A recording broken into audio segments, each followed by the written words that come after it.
The Leap. U-Ti-Me is a rock face in the lower Black Hills of South Dakota.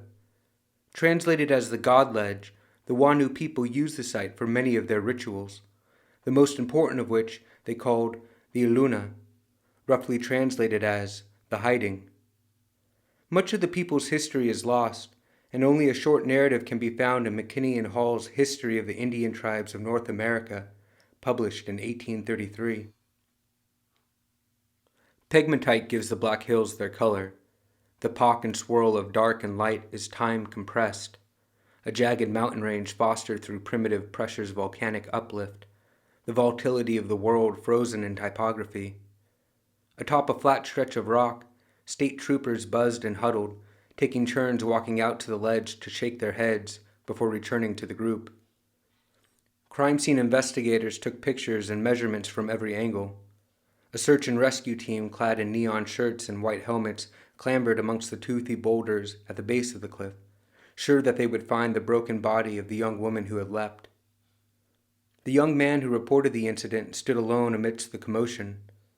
Long-legged and not quite filled in at the shoulders, he wore basketball shorts and Nikes his mother had bought him years before, even though she couldn't afford them.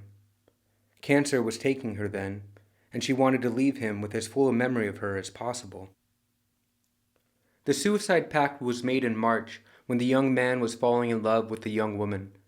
She spoke in hushed tones and only ever ate jelly beans. She smiled a lot, but from the beginning, the young man knew she was faking it. The plan was hers. When the summer ends, we'll disappear together. Now, in late August, the young man stared at the ledge and the infinite space beyond it. Cancer can take years, but the young woman left the world in a blink.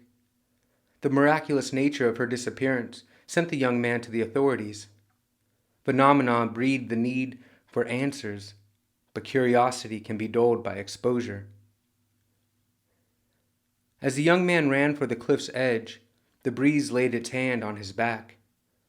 Through the thin soles of his shoes, he felt the rock's jagged form. 3 voices yelled, "No!" But words can't stop anything.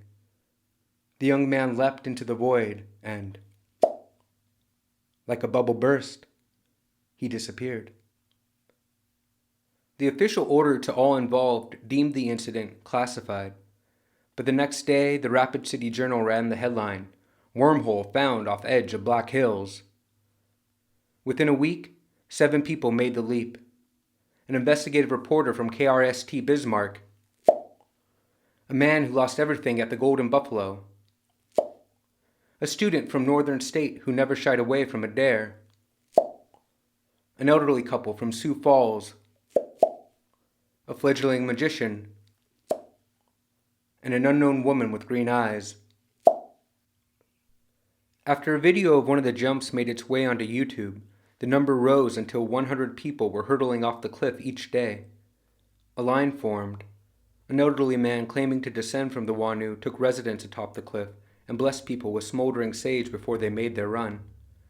National news teams made the pilgrimage up the trail to broadcast the scene across the U.S.